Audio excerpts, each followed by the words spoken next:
Hello, and welcome to Media-eval, a medieval pop culture podcast, where we talk about how medieval-inspired movies, TV, and books depict the medieval world. What do they get right? What do they get wrong? And what do they tell us about how modern people see the medieval past? I'm Sarah Ifft, a medieval historian, and today I'm joined by fellow medievalists and hosts of the Modern Medieval podcast, Meaghan and Elo. Hello. Hi. Hi. Thank you for having us. Yeah, we're Thank you so much for joining me. Yeah. Do you want to tell the listeners a little bit about yourselves and also actually about why you wanted to talk about our particular piece of media today, which is the Netflix series Disenchantment? Sure. I'll start. So this is Meaghan speaking, by the way. Elo and myself met while we were in a master's program at University College London last year. And we were in a course taught by medieval art historian Professor Robert Mills, and his course was called Modern Medieval and like representation, replication, and something else. It's amazing how we have actually forgotten the rest of it as well. The name, but we did get his blessing to take the name of the course for our podcast, which was really sweet of him. But we just looked at media representation of the medieval as well as like the Gothic revival in the 19th century and the development of Gothic literature with the Castle of Otranto at the end of the 18th century. Yeah. We went on a field trip to Barcelona to look at Catalan Gothic architecture as well as like the influence of that on architect Gaudi. It was just a really interesting and flexible course, and no one in the class of like 12, I think there were of us around that, were medievalists in any way, shape, or form. I myself had like never actually taken a medieval course. I had kind of always been able to place out of them due to the American education system. And the one that I was supposed to be in, which was like a Chaucer course, was from 6 to 9 p.m. on Wednesday evenings. And so I would just like leave halfway through class during the break because I was a bad student at that time. I didn't know you did that. Yeah, oops.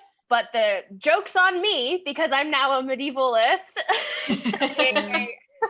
PhD. I just started this past January at the University of Manchester in England, where I'm looking at saints' lives and hagiography, which is the literature about them, specifically or especially virgin martyrs, and comparing them or reading them alongside in conjunction with, I'm still figuring out exactly what that link is, but to women in contemporary horror, both literature and film and television. So all of that as literature in broad strokes. So Buffy the Vampire Slayer, Helen Lyle and Candyman, Vanessa Ives and Penny Dreadful.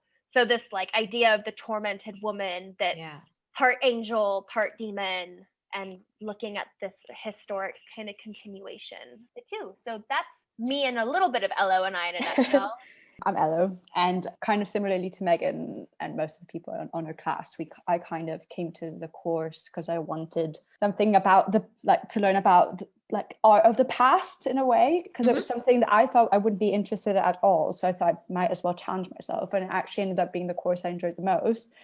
And similarly to Meaghan, like my encounter with the medieval was medieval Italian literature with like Dante, and I hated Dante. And joke's on me again.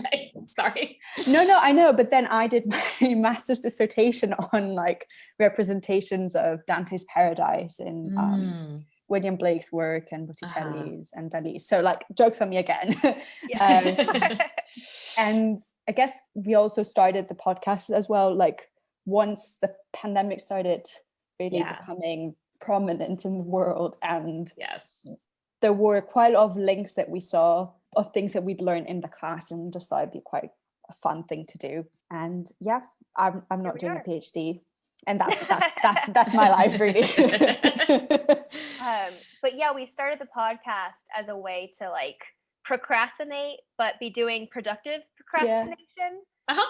Because we were technically supposed to be working on our master's dissertations, but because we ended school beginning of May, and then you're just in lockdown all summer, you're not supposed to go outside, even though you did because it was a beautiful summer, and it's just life. But I mean, our dissertations weren't due till September, so I mean that's a long time. And you while dispersed it. And just while waiting for resources like Elo Oh had my to wait goodness. so long for books to make it to her. Mhm. It's still a trauma. I can't talk about it. And yeah, like I was working on a Polish feminist artist, Ewa Mhm. Partum, and the creation of a new poetics in her 1970s poetic art. Mm. And so I had a book that I just could not find in anywhere. I was like, well, if I could go to Poland, like I was planning to, I would have gotten a copy of this probably just at a normal store, but I can't get Right. access to it. And the library has like a stupid rule where you can only have 2 chapters. And I was like, but it's pandemic. So are we going to change the rules or not? So, you know, I was Right. emailing the universities like Mm. Columbia and Princeton and places that had it. And if they responded, so I was trying to piece together this monograph. Yeah. So just the waiting in that, where you're like, I can't really do anything until I see what these scholars have said. Right. So yeah, we thought, I Might mean, as well.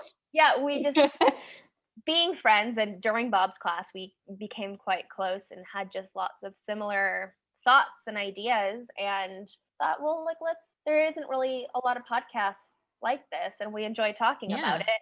And we're becoming more medievally inclined. Yeah. And so yeah, our first episode was about the infamous "I'm gonna get medieval on your ass" line in Pulp Yes. Fiction. Mhm. And just kind of talking about that. We, like you, look for where the medieval, you know, scare quotes, medievalism, ideas of the medieval, however you want to phrase it, show up. And a very recent and, you know, arguably obvious one is the Netflix series Disenchantment. Yes. I love the little segue there. Yes. Yes. Thank you so much for segueing. So yes, we're going to be talking about the Netflix series Disenchantment, which started in 2018 and is ongoing. Full disclosure, we'll be talking mostly at least about the first season because that is all I have watched, but I am looking forward to continuing. And this is actually a show that I hesitated to watch because as soon as I saw it, I knew at some point I was going to presumably have to cover it. And so I was like, well, I can't watch it because I'm just going to have to watch it again and take notes at some point. Fair. So I delayed until we made these arrangements to cover this. But it is created by Matt Groening, of course, known for shows such as The Simpsons and Futurama, the latter of which is an all-time favorite of mine. Oh, cool. Yeah. I love Futurama. It's still sort of one of my kind of comfort shows that it's something I can just watch basically any episode and it just like is very familiar and it's funny and it's light. And so I've always been a big fan of that. And stars Abby Jacobson from Broad City as Bean or Princess Bean, or Tia Beanie is her, Yeah. Her full name, yes. Princess Yes. Tia. Yeah. Yes. Eric Andre as Lucy, who is her own personal demon. Which is, I want one. I I like, do too. well, like I want my own personal demon, but like in a cute little demon form, like Lucy. Yeah, like it kind of looks like a talking cat. Yeah, Yeah, because I which it mean, I does. love my cat, but he sometimes is just an unhelpful demon. I want one. Right. It's gonna be kind of, you know, like his Dark Materials, you know, because those are demons Yeah. also. But also like Lucy demon that gets like Yeah. pushes you to do things you wouldn't normally do. I feel like Yeah. I need the sass in my life.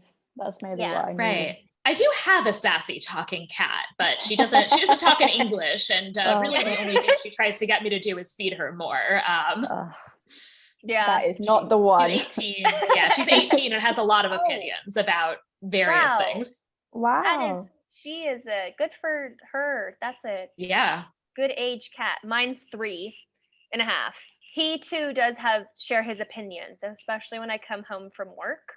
He does tell me the song and lore of his people and everything that happened to him while I was gone. Good. He has the zoomies right now, so I apologize if I sound shaky. He is not light-footed despite being a cat.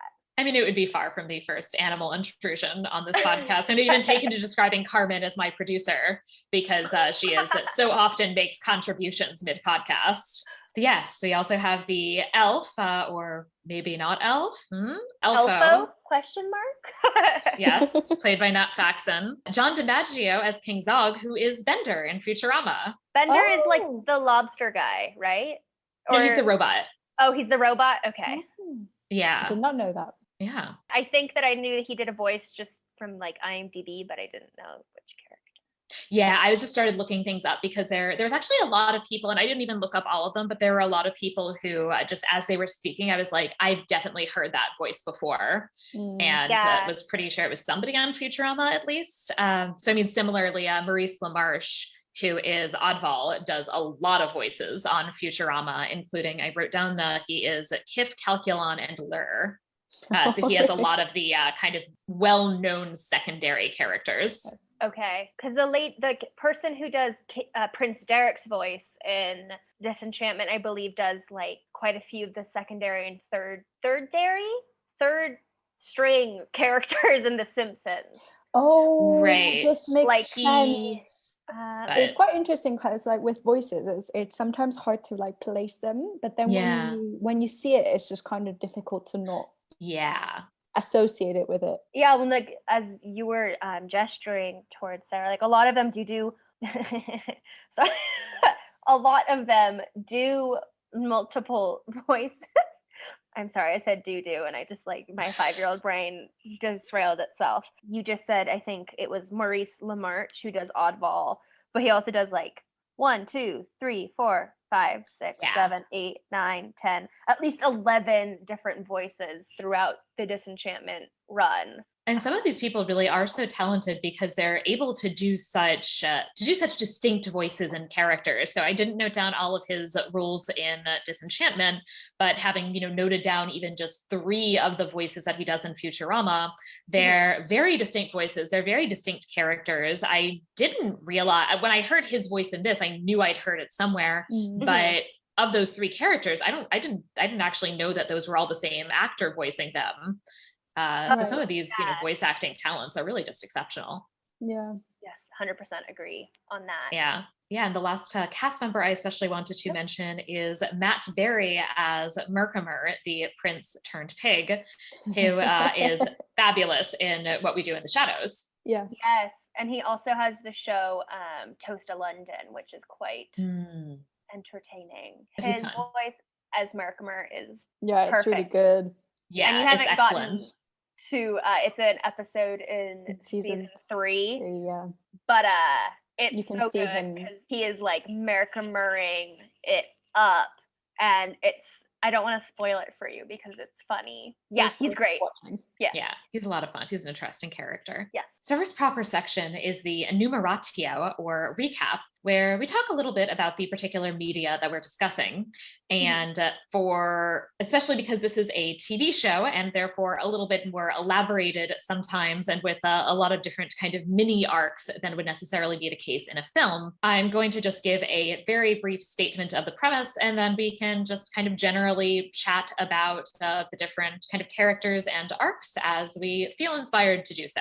Sounds great. But so the show centers on Princess Tiabini, who is about to enter an arranged marriage and is very much not happy about this fact, and does ultimately manage to escape it. And we follow her through this season with her escapades along with her demon, Lucy, and we'll talk more about Lucy momentarily, as well as her friend Elfo the elf, who has just escaped from his own boringly pleasant life in the elf homeland.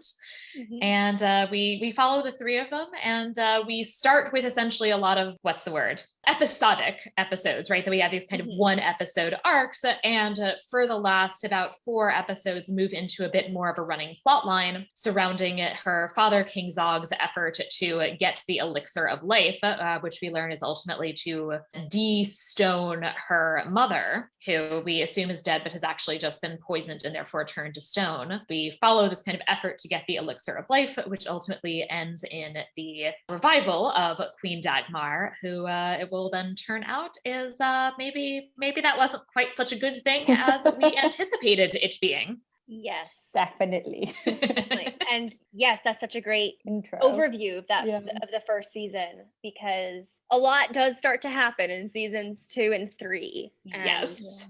Right. I'm excited. It gets, I think we spoke about this briefly before, but the first episodes we didn't think like flowed as well as it as then it does in first and second and third season, kind of. Yeah. So for any of our Modern Medieval, the podcast listeners who are tagging on to this, you know, and listening to us elsewhere, we did do an episode on Disenchantment, but it was basically Disenchantment was much more of just like a vehicle for us to talk about other issues in the medieval rather than the show itself.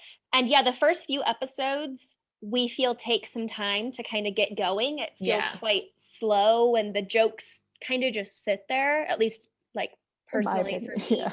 You know, like that awkward like and then it's just silence and you're like, oh, you're trying too hard. But by the end of season 1 you do really get like swept up in it and get much more invested, and they kind of hit their rhythm, and that does continue throughout the next 2 seasons, though sometimes it gets too complex for its own good. I would say. I don't know if you feel the same, Elo, now that you're seen all. I've now watched it all. Yeah. I thought, I think sometimes, it's kind of just the nature of that kind of show that sometimes it tries harder than it should. And then some attempts don't always go to fruition, really. I think it was really good. Like at the beginning when I started watching, I wasn't that convinced. But then now that I've watched it all, I think I'll watch the 4th installment when it comes out. Yeah. It took me a couple episodes as well to get into it. And I did like the humor pretty much right away, which is, you know, not surprising. It's very similar to Futurama. Right. And so there were a lot of just individual jokes that I really enjoyed in the first couple of episodes. But it wasn't until maybe something like 3 or 4 that I started to get really into it, which is in part that I started to get more invested in the characters. Because I think that's really one of the strengths of Futurama. I'm going to keep talking about Futurama, I'm sure. Go ahead. But one of the great strengths of Futurama is that it establishes ultimately an ensemble cast of a few kind of central figures. I would say kind of similarly, there's sort of 3 figures that are in some ways the kind of most prominent, but then a lot of people who are kind of like just a tier down. And that it has this really interesting big supporting cast, and it's the relationship dynamics between them that also contributes to adding to both the humor, but also to making the show have moments that also feel sweet. Futurama also has one of the things that will make me cry no matter what is the dog episode on Futurama, Jurassic Park. What a great name. I don't think I've ever seen that Futurama. I've seen Futurama here and there. Like I've seen the pilot episode so many times. It's like whenever Futurama's on, for some reason, that's like the episode I come across. Yeah. But yeah, Jurassic Park is not one that I think I have seen in my hodgepodge viewing. What happens in that episode that makes you cry? If it doesn't spoil it too much. So I'll say what happens in the episode. It's not really connected to, you know, big plots of the series or anything like that. He discovers his own fossilized dead dog from 1,000 years ago, or Fry discovers his own fossilized dog from 1,000 years ago. And then they find out that they can revive the dog, but he decides not to because he realizes that the dog's older, and he's like, well, the dog, I'm sure, had a happy life after I've left and has forgotten me, and I'm glad the dog had that life. And then we realize that we go back and see what actually happened to the dog and find out that basically the dog lived its entire life waiting for Fry to come back, and I'm tearing up talking about it. Oh my gosh, that's and do they revive him? No, because Fry, we as the audience know this, but Fry doesn't know this, and thinks that, the dog, was happier and has forgotten me, and so basically I shouldn't revive the dog, and so it is very, very sad. It gets me every time. Well, it's one of those things where Fry is doing an admirable thing. Right. That he just kind of decides essentially that, it would be the selfish choice to revive the dog. But right. He's just how could he know that it's actually not the fair choice, but trying to be a good person at the same time. It's kind of like the Richard Gere film, isn't it? The one where the dog, is that the Richard Gere one where, I'll look it up, sorry. I have no idea. I mean, in dog things, I don't know what you're talking about, unfortunately, either, but dog things get me in general. I have definitely also started crying at describing the end of the movie Homeward Bound. Yeah. It's called Hatchie, A Dog's Tale. I don't know if you've watched it. No, I've heard of it, but I think it was a book as well. Yeah, okay. It's about this man, I think I've watched a really long time ago, so I don't really remember very well, but this dog tries to find his owner or waits for his owner in one place and then he never comes back, and that kind of like story where you're kind of emotionally invested and then just find it tragic. Yeah, and they always do that with dogs, but yeah, and this show hasn't developed as well, and especially in the end, we're obviously jumping around, but still to say in unison, the end of the season, we have Elfo dies. Her father exiles Elfo because he's upset that Elfo, he learns, is not in fact all elf, and therefore his blood is not useful for the elixir of life. And so he's so annoyed that he just kicks him out of the kingdom. And ultimately, as then things develop, Elfo is killed. Bean has to make this decision when she is able to use the elixir of life between reviving her dead mother and her dead friend, and chooses her mother. And this is a moment that has real emotional resonance, I thought. Yeah, yes, agreed. Definitely, because throughout the season, you do get these like moments of Bean wishing her mother was there, because the King Zog, therefore her father, because she's the princess, is initially portrayed as kind of a stereotypical self-centered, distant father figure that's also kind of a bumbling fool and doesn't really know how to rule the kingdom. And Bean's just left to her own devices. And this is part of the reason why she's the way that she is. And just, I mean, her family at the beginning of the series, in a sense, is the people down at the bars, where she can like drink them under the table. And then throughout the series, in the first episode, we're introduced to Lucy, who emerges out of this box that looks like the Hellraiser box. And then Elfo comes along, as you were saying, he leaves Elfwood and just like kind of ends up in Dreamland. And they become this like trio. And in that, this like family, more than buddies, like they're also different, but they kind of, in their differences, balance one another out and sometimes make each other better people and sometimes make one another exceptionally worse people. They really do play with that, and like which is dynamics. Potentially a real family dynamic. Yeah, exactly. So yeah, when Elfo dies, I mean, that scene, I mean, it's not an easy decision for her.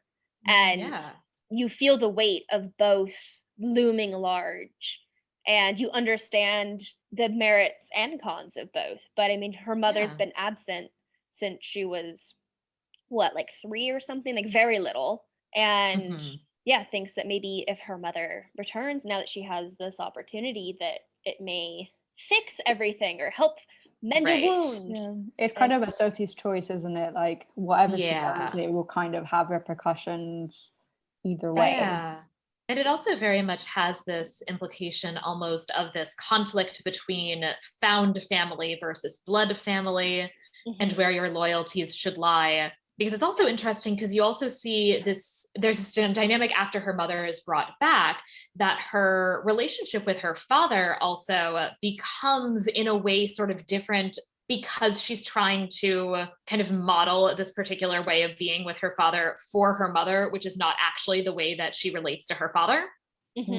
Yeah, and Bean's relationship with King Zog throughout the series, especially in season 3, becomes much more rich and like dynamic. Like they grow as individuals so much, and that is something that's really lacking, I think, in season 1. Even though you have a bit of character development and you do have the story gets stronger, like season 2, especially with Bean, nails character development for her. And I think season 2 at this moment is the best of the 3.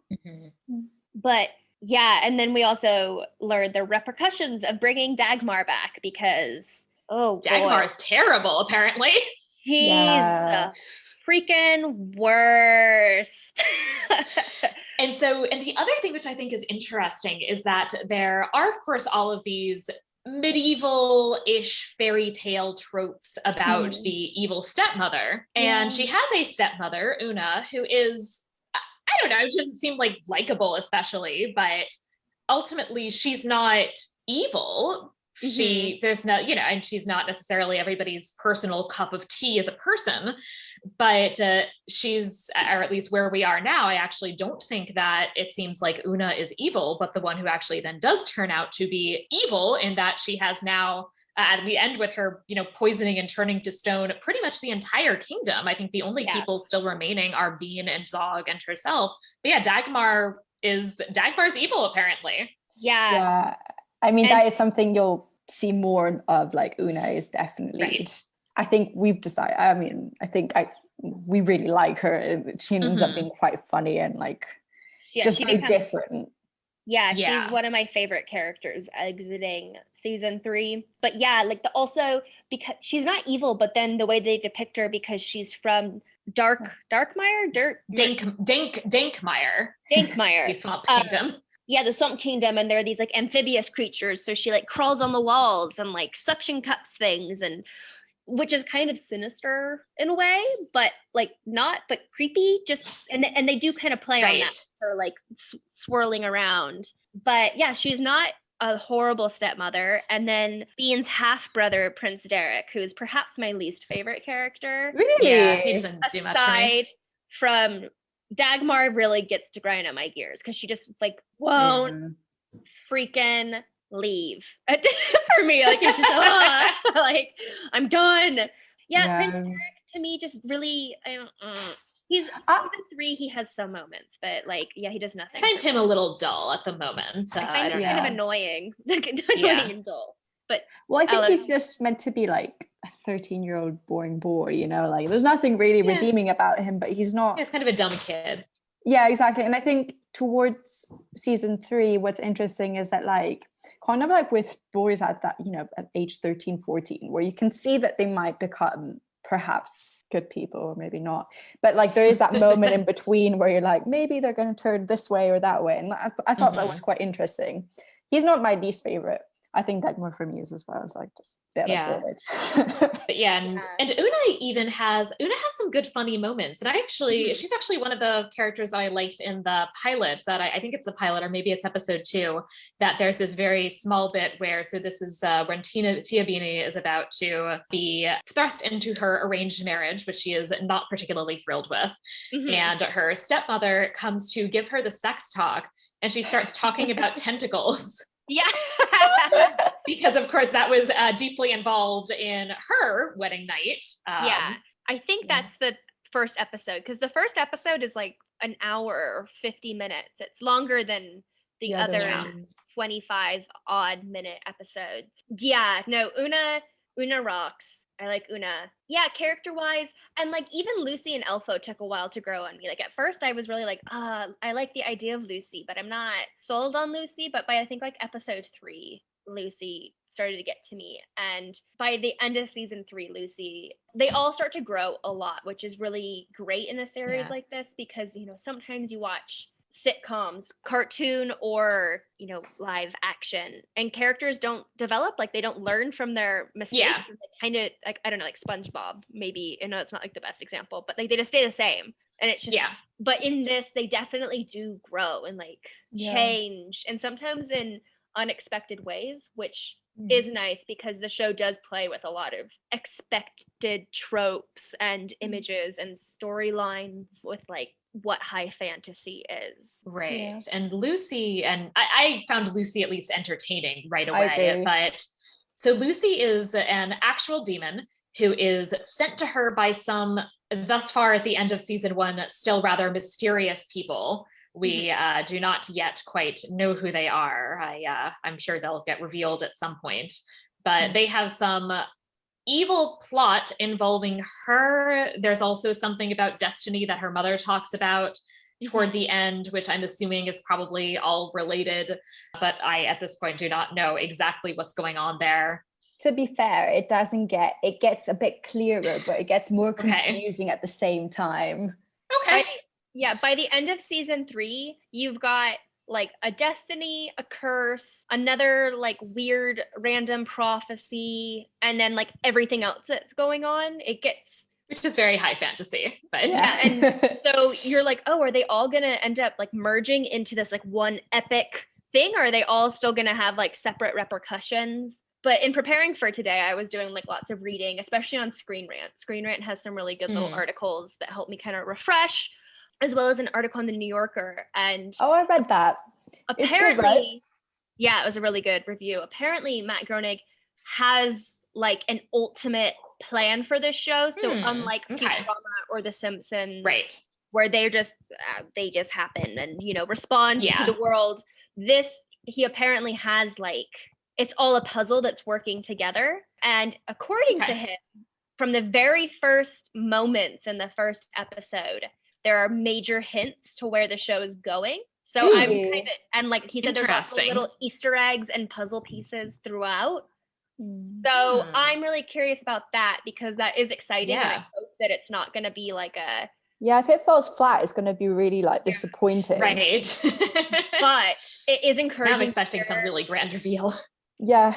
I mean, I don't think I'll ever be as disappointed as the end of Game of Thrones. Like, I feel any sort of like expectation I'll ever have will never, hopefully, make me as frustrated, angry, mad, upset, jaw dropped. What the fuck? Oh, sorry. Can we cuss? I'm so sorry. Absolutely. Okay. And absolutely, yes. Cursing is fine. I have an explicit tag, and I also have intense feelings of rage about the last season of Game of Thrones.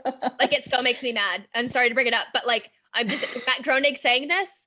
I'm like, oh yeah, I hope it doesn't fall flat, but it would take almost insurmountable human strength to surpass my upset. I trust Matt Groening that at least he won't do something that feels like a fundamental betrayal of most of his characters at his ending, which is how I felt about the last season of Game of Thrones.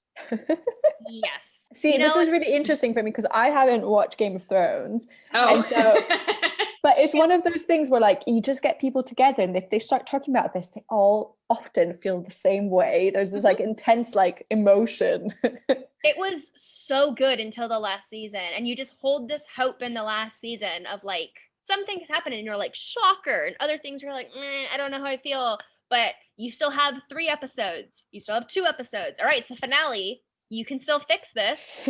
Nope. No, you can't. And it just, or you could make the dumbest possible set of decisions. Yeah. Oh dear. You could do that.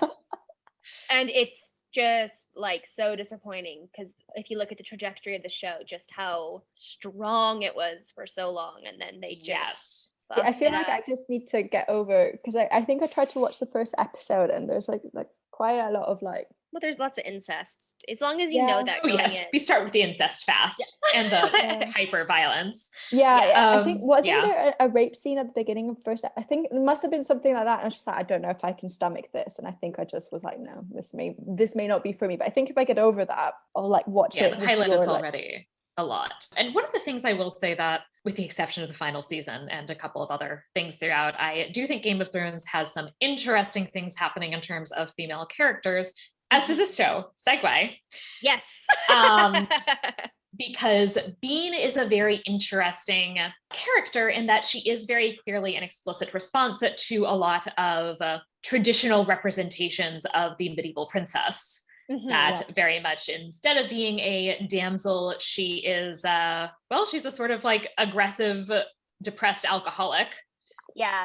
But also very capable. The first time we see her, she basically gets into a bar fight while gambling and does manage to, get out and fully rescue herself. Yeah. So she's far from perfect. She's a person who really, really needs to go see a therapist. They all do, but yeah. Oh yes.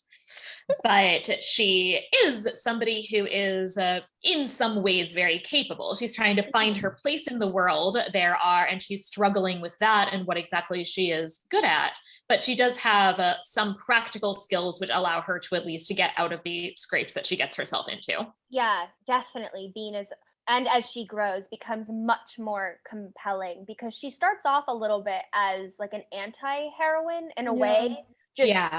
And maybe she's read that way because she does get into these, like avoidable situations because of her drinking and bad decision making. But as you said, she's scrappy and can get her way out of it. And she always kind of maintains that throughout the series. She continues to make frequently questionable decisions, but also making the best of those decisions, like, and showing resourcefulness in them. But you grow to like respect and root for Bean and like Bean a lot more. She's not as like angsty, or I mean, she carries her, she understands where her angst is coming from a lot more as the series progresses. And of course, in the first few episodes, you're establishing the world, and sometimes that's hard to. Sometimes people hit it right out of the park, like from the get-go. There's just something where you're like, I'm on this character's side.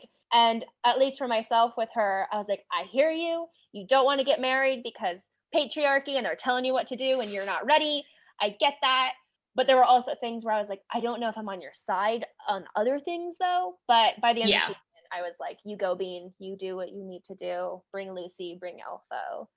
And it is actually those relationships, I think, that help a lot with humanizing her isn't exactly the right word, but making her more sympathetic is really establishing those relationships, and then also therefore being able to emphasize her loyalty to Lucy and Elfo as a positive quality that she has. Because, you know, if you have an anti-hero or somebody who's at least deeply flawed, that's fine. But if you want us to root for them, they ideally need to actually have some positive qualities as well. Right. And getting into that and getting that loyalty is really something that I think rounds out her character a lot more and makes her somebody who we can care about. Agreed. Yeah.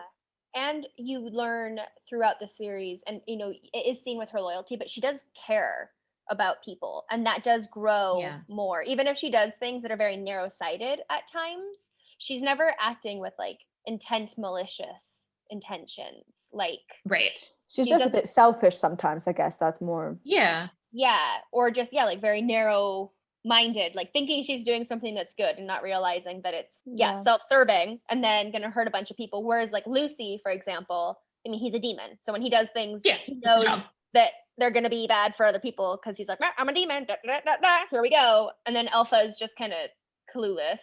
But you see that I find Elpha quite interesting, because from the first episode, you've got like the fact that he's just not positive enough to be from his like home he doesn't country. like candy enough. Yeah, exactly.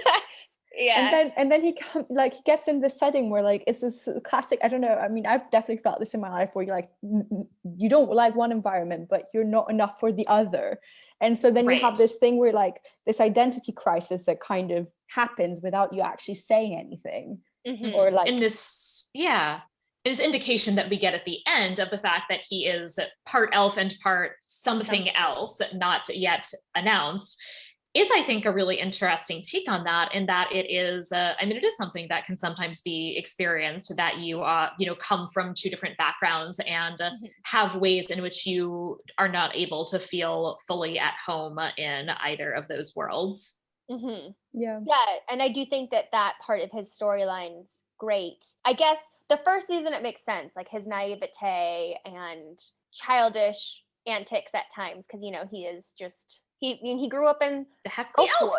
I mean, and the introduction of Elfwood and Elfo I did think was brilliant, because it's like Keebler elves and like candy and gumdrops and like they're singing, and then they're like going down a construction line for like lollipops or something, and then you get to Elfo and he's like a more muted color than them, and his face is just 0% amused.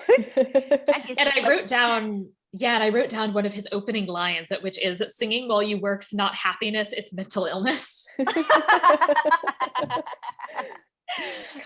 is great. I mean, which is just pretending that you're happy when you're actually not, and acting like you love and enjoy everything, but it's really, but when that's not true, it actually isn't entirely mentally healthy. Yeah, it's true. And then, as you were saying, we get the inverse, where when he leaves, he's like the tra-la-la happy one, even though he's not necessarily like that. But then compared to like a Lucy and a Bean, he seems very like gumdrops and rainbows and like I think it's quite interesting though, because like in further seasons he kind of remains like, his character develops in other ways, but that kind of aspect of him just stays the same.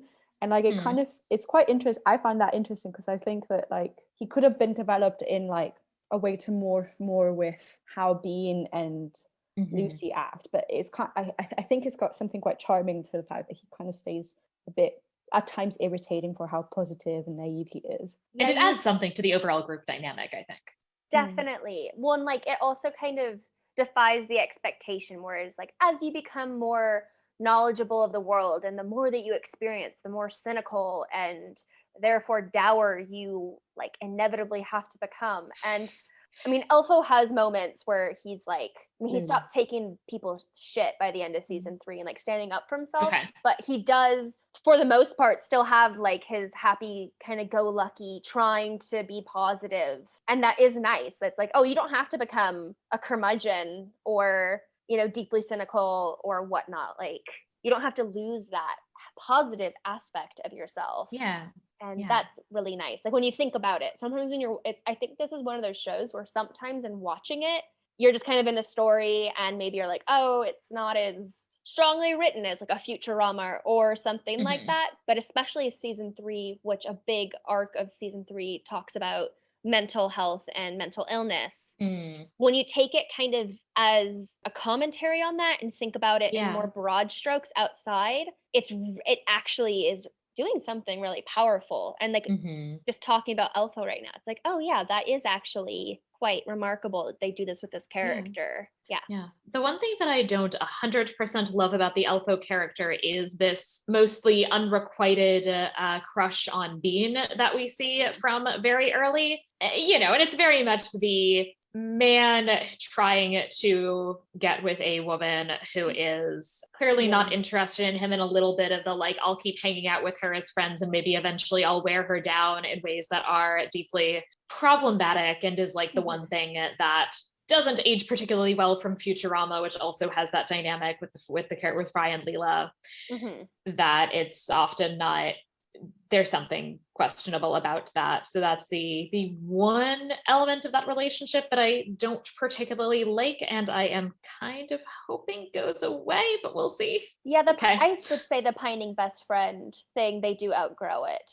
That's good. Or Elfo outgrows it. I mean, Bean's, of course, the kind of, she doesn't realize what's happening half the time with that because she's in her own Bean land. But I mean, because I watched it kind of like all in basically one installment, and that storyline does last. It does stop eventually, but you're right. I hadn't thought of it in that, because it's true. It's something that is kind of ingrained in how society is, right? So like, it's not something that I thought of, but it's true that it's not that great. It doesn't age well, and possibly shouldn't really exist in this context either. And especially because it's often the slightly pathetic man with the sort of more capable or badass woman. And this undermines that a little bit, in that Bean is also kind of a screw up, but it does still have some elements of that, which is a very common trope and is not the greatest one from a gender perspective. Yeah, agreed. Yeah, and just like the expectation also, if you have a trio of people,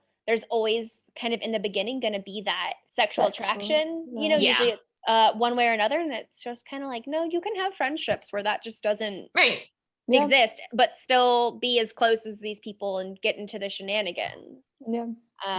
So it's also like that aspect of the trope. So it's like a double negative, I think, because the gender thing, and then also just like, what, like, this doesn't have to be here. It's not necessarily gonna benefit, bring anything. So, but yeah, Elfo grows, Lucy grows, Bean grows, everyone grows except for Dagmar. Dagmar just stays the same. So then she feels like she gets worse because everyone else is getting better. Right. And at the moment, and at the moment that I'm at now, she's just she's just a villain, and we don't know exactly what her motives are, but what we learn about her, first of all, we see her, as I said before, kill everybody, or at least temporarily turn everyone to stone, which is still not great. So we see that. We also learn that the way she got poisoned in the first place was her attempting to poison Zog and then being switched the glasses around. So we know there's like something pretty long-standing going on there in terms of her villainy, but as at the point where I'm at, do not yet know any real details about what's happening there. And that reveal was, I think, done really well, because Bean remembers this last moment with her mom and the wine glasses and Zog outside and coming in, and then her mother mysteriously turning to stone, and, and Dagmar saying Bean, and that traumatizing Bean, Of course. throughout her life. And then you get Dagmar's perspective when she's reawoken, I guess, or like distoned. You see like what actually happened. And I think that at least for the audience, is always, especially in an animated feature, it's nice when you see those kind of reveals done, like where it's like, oh no, what you thought was true is not true. I mean, you have it in live action too, but because animation is animated, I just feel like you don't get that often. And I think it was well done, personally. Yeah, a lot of the reveal I actually thought was well done, because we have this sort of Chekhov's crystal ball that starts out as just this kind of light joke. It then ends up being used more fully in this episode, this kind of odd episode where a giantess is brought in because she is basically meets the description of of Elfo's made up girlfriend. Yeah. And initially, just seems to be kind of grunting. And then it turns out that's because a horse is stuck in her throat and she is actually a grad student, which I was very amused by. Yeah. I definitely felt like I could relate a little bit, in that kind of like craze. Right. Yeah. And that magic ball orb continues to like reappear throughout the series and be like a prophecy orb in a way, like loosely, like it reveals things in often unintended ways. Yeah. And has some moments, if you pay attention, like if you read the trivia on IMDb, the orb has some moments where Futurama characters do appear in one scene with it. So for you, maybe interesting. I think it's in season 2 when it happens. It's really quick, but yeah, it's fun because we get a lot, because at first it almost seems like a magic 8-ball, basically. Like sometimes it'll say yes, sometimes it'll say no. At some point it just says the danger is near. Yeah. But then after Tess gets it as an eye and sees a bunch of things, but then after she brings it back, that's when Lucy is able to use it to reveal a lot of the past and find out what really happened with Dagmar. Yeah, which is great. And I love when Tess brings it back and she's like, I don't want to see this stuff anymore, and like pops it out and just like, here, take it. I don't want it. And especially because it's mostly just like all of these people being awful that she can read their minds essentially. And she's like, I would rather not have an eye or have one eye than have to deal with this, which is fair. So fair. Yeah. It is kind of like a visual aid to like the thing of like, if you don't have anything nice to say, just don't say it. Kind of like if you don't want it to like take the negativity away. Right.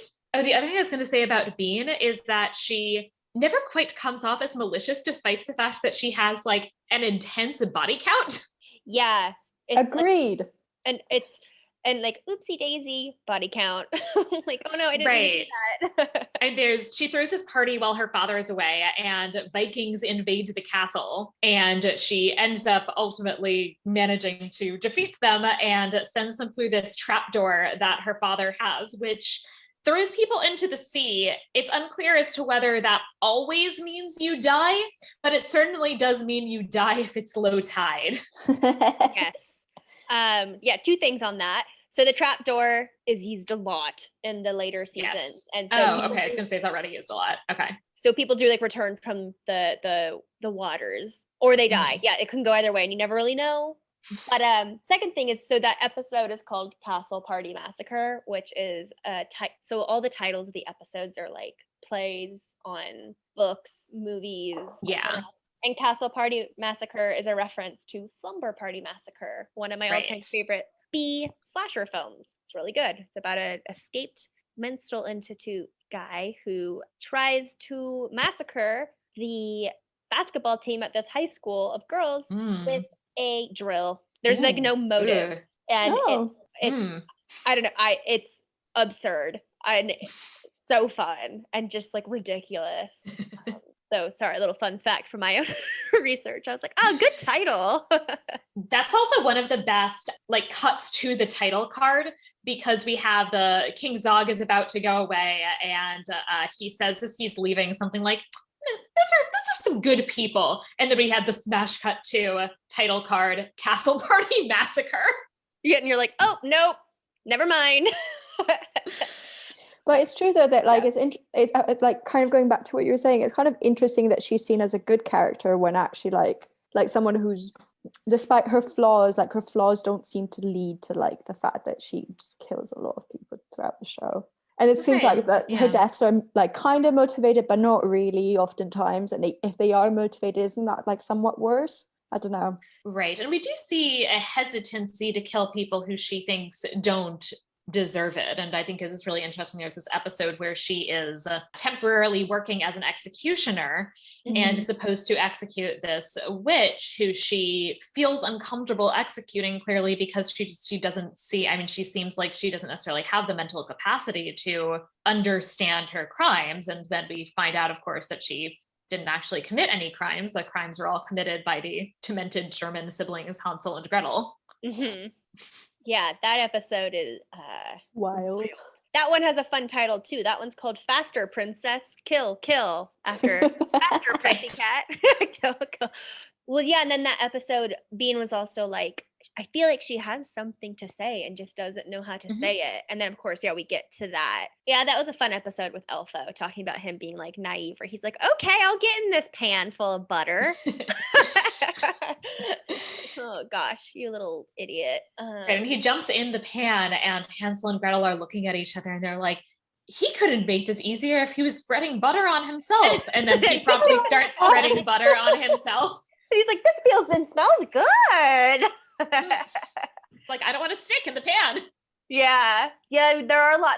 That is one thing I'll give this show is, even if some of the jokes fall flat, there are sometimes just truly absurd little like nuggets like that really are fun. Yeah, it also has really good little like tidbits in the background sometimes too that are quite witty if you're paying attention. I can't. Like if I was just going to say, if you read the signage, the signage is very, very solid. I wrote down a couple of examples. I know I definitely missed things here and there, but even just like dumb puns sometimes, like in one of the early episodes, we see Royal Wigsmith and then it says hair, Hair to the throne. And, I laughed at that dumb pun. Yeah, I didn't write down any. I just keep thinking of the one from Shrek that made me laugh, where it's a parking lot and it's called Lance a lot.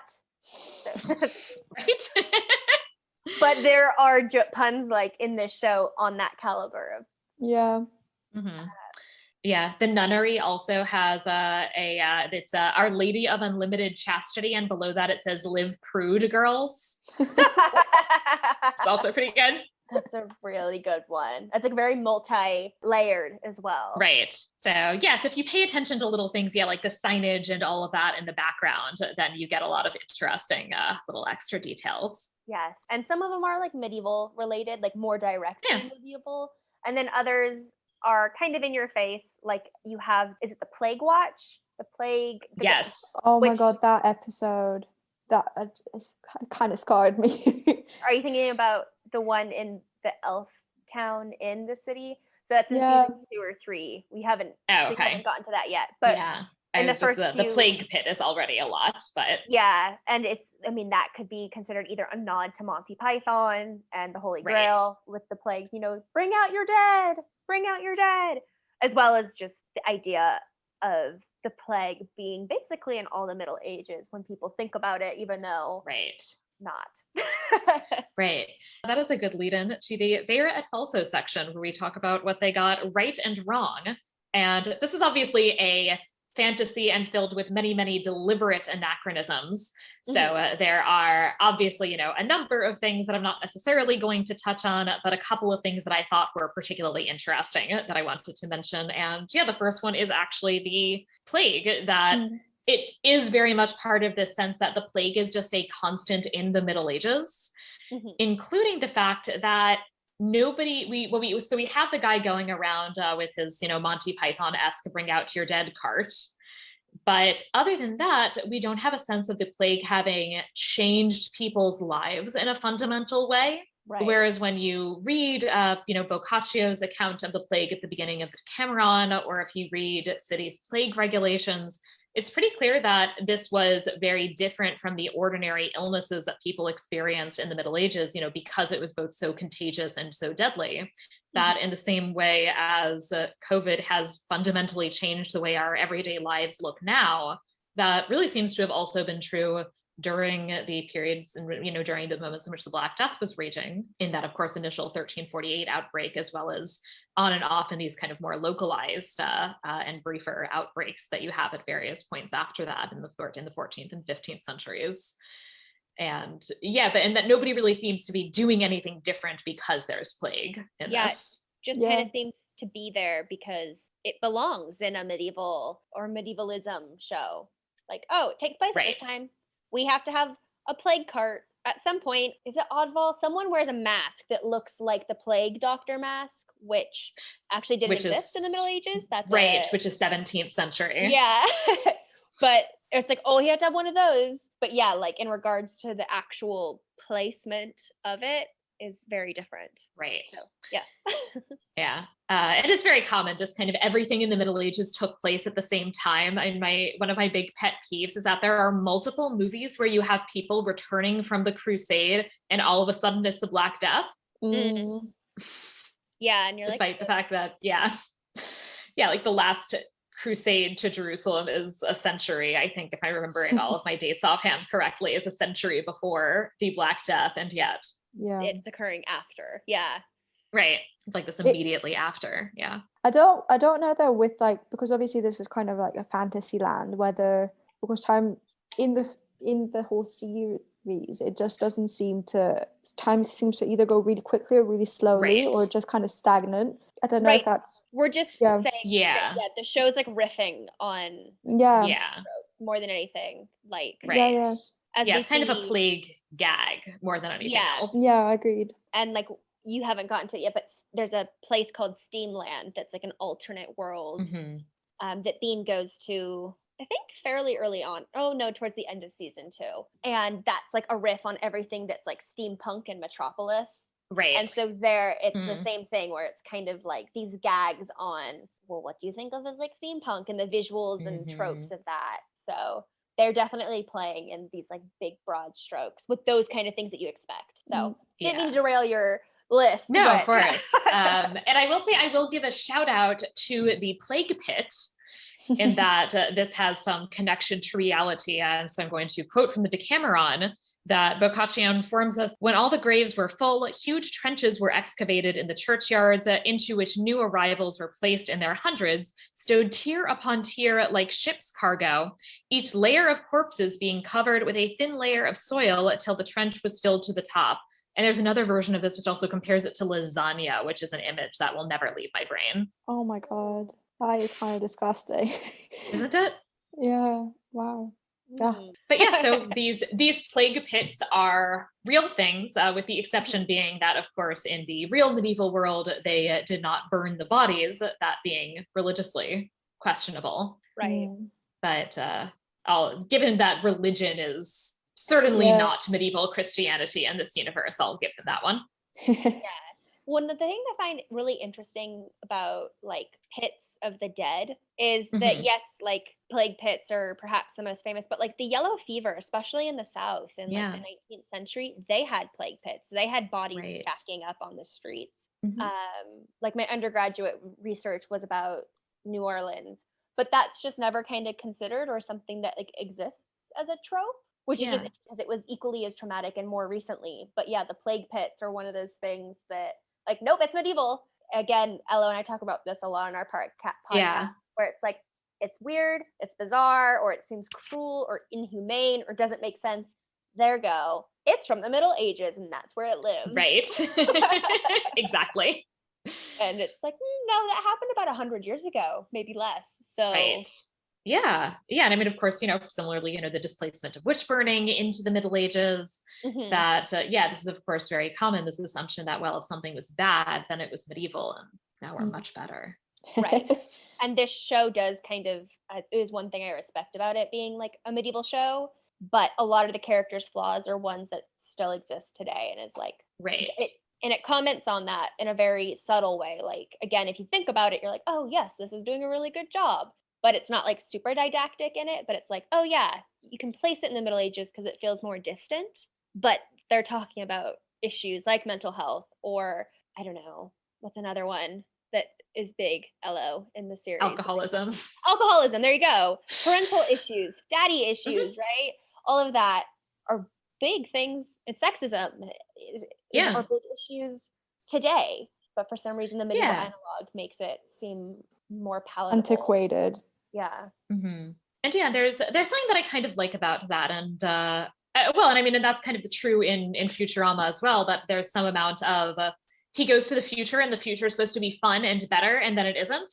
But it is this sense kind of everybody sort of has the same problems no matter when you are.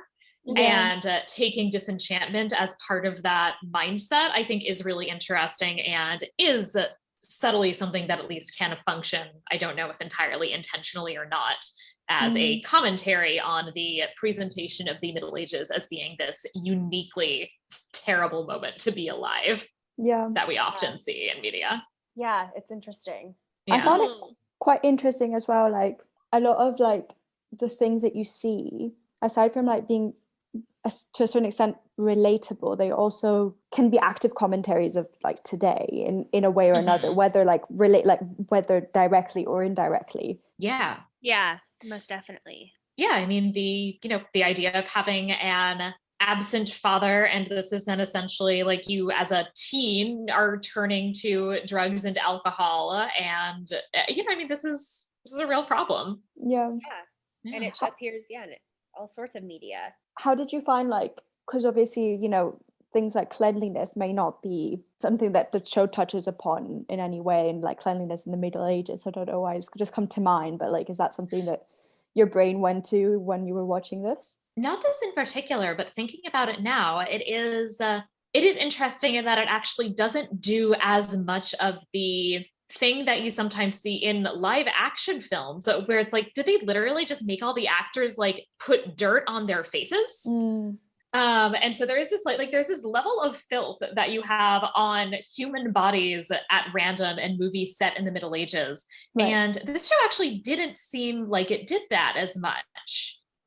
That people look sort of normal. No, it's true. And actually, if you pay attention to like the background people, they actually do a pretty good job of diversifying the. Yes, they do. Which I liked. Is maybe not something that you're necessarily paying like attention to, but if you're aware of it, you're like, oh yeah, they're not all just whatever white is in a high fantasy like this. But yeah, it's like, oh, if you look at stills, it's like a nice diverse group that are not always dirty. I'm just trying to think, because I think there was like one episode where they did make a joke about their clothes, but I can't recall where I had wrote down that note, but it was meant as a joke, not as like a fact of them. And then in a later episode, the one that Elo was kind of thinking of earlier, there's a lot more about the plague. There's a lot more also about just kind of like contamination of water and how that impacts communities, and like and we see a little of that, since that's the water that her father drinks, and that's why he has to leave. He has to go to a spa to recover after he's drinking, and that's how she gets rid of the Vikings also, is that she has them then drink this water. That's right. The guy from the spa kind of funny, just like, you think you're here for a good time, but actually I'm just gonna be like kind of miserable. But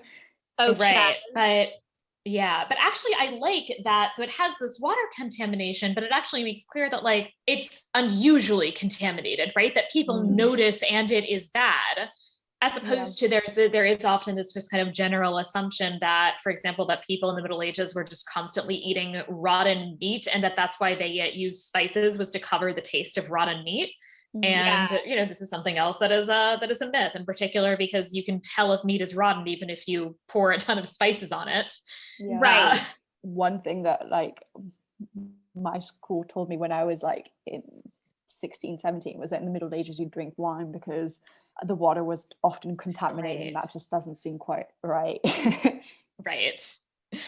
Especially because, and then they say, well, but then you would water down the wine. I'm like, but then what is the benefit of that? Yeah, I heard the same thing, and someone asked like, "Oh, well, if you put water in the wine, what's the purpose?" But the alcohol cleans the water.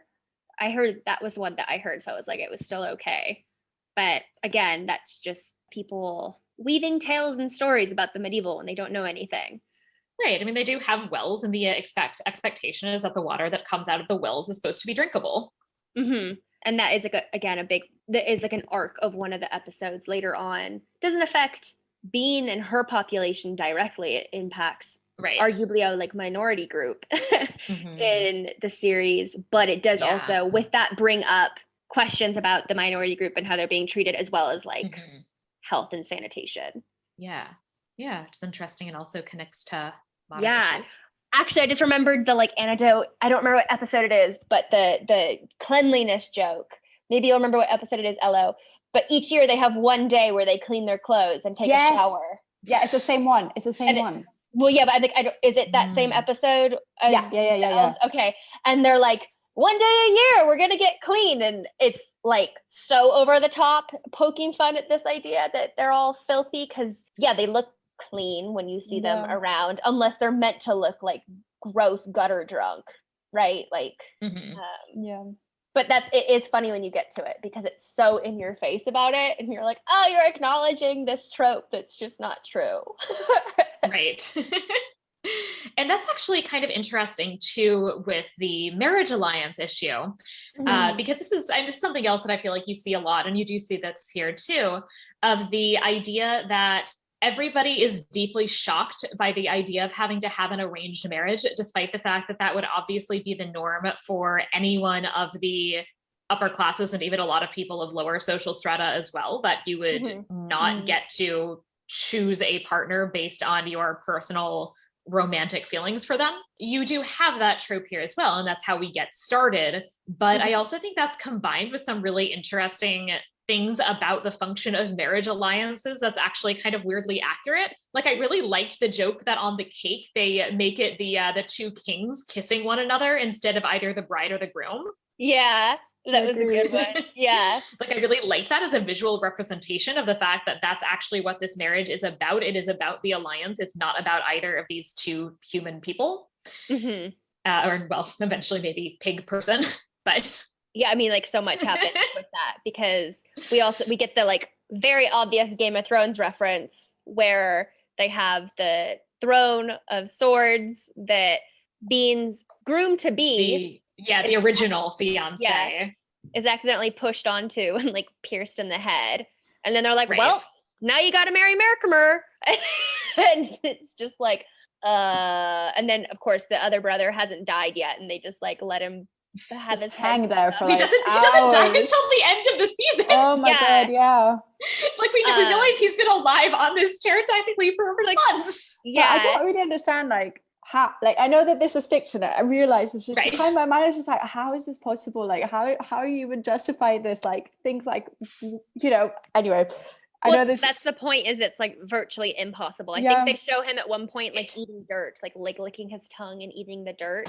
And Futurama also has a lot of that kind of extreme violence that it does not make sense that anybody would survive this. Yeah, it's just like the shock factor, and to get the joke that they're like, well, you got to marry Merrimer now, and she's like, I don't want to, and then the plot kind of goes from there, because they're like, let's go on a tour of Mermaid Island, and you get the whole discovering that there's Mermaid Island and the island of the walruses, and the play on who makes what sound, and Merrimer, going to the Isle of the Walruses, and they just leave him there, and they think that he's going to die, and then does not, and does some naughty things with the walruses.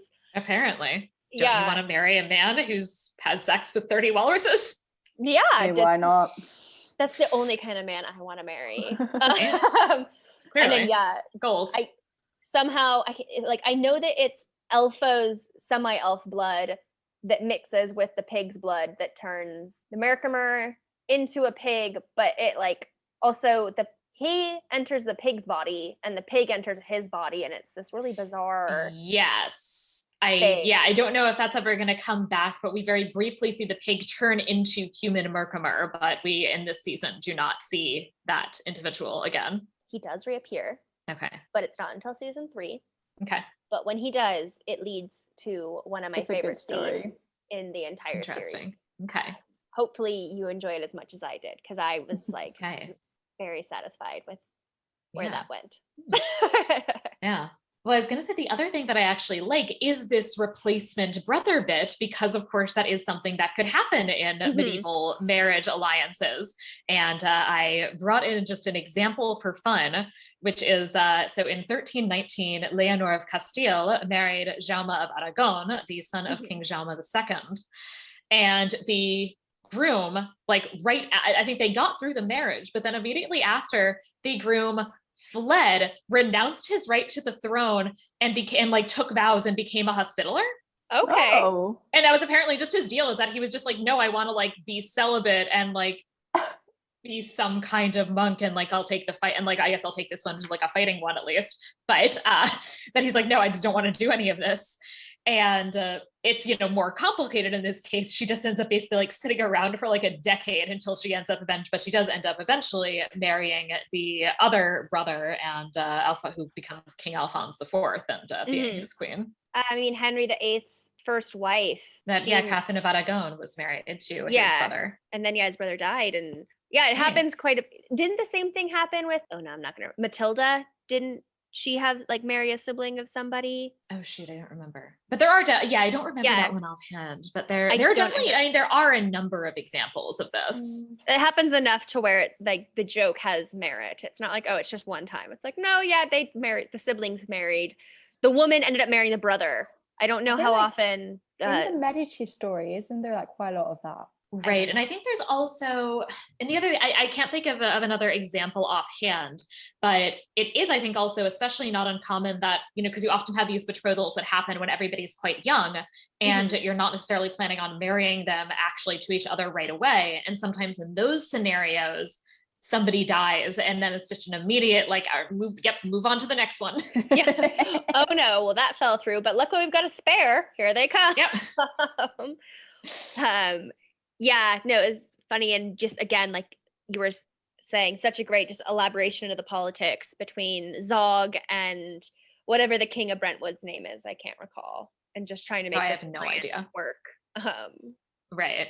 And that family is also interesting. And it's a bit late, but I think they're supposed to be a Habsburg referent. I mean, it's a little Game of Thronesy too, in that they mentioned that the king and queen are siblings. Oh yeah, if you look at the IMDb notes, they're brother cousins, because parents incest. Yeah, so they're brother, sister, husband, wife, and then it gets all wonky from there. Yeah, but in terms of, I think that's supposed to mostly be a sort of Habsburg joke. Yeah, definitely something with that family. in that. Yes. Another kind of commentary thing is that there is this one line that I wanted to note that her father says, where he kind of briefly thrusts her into this nunnery, and that doesn't go so well.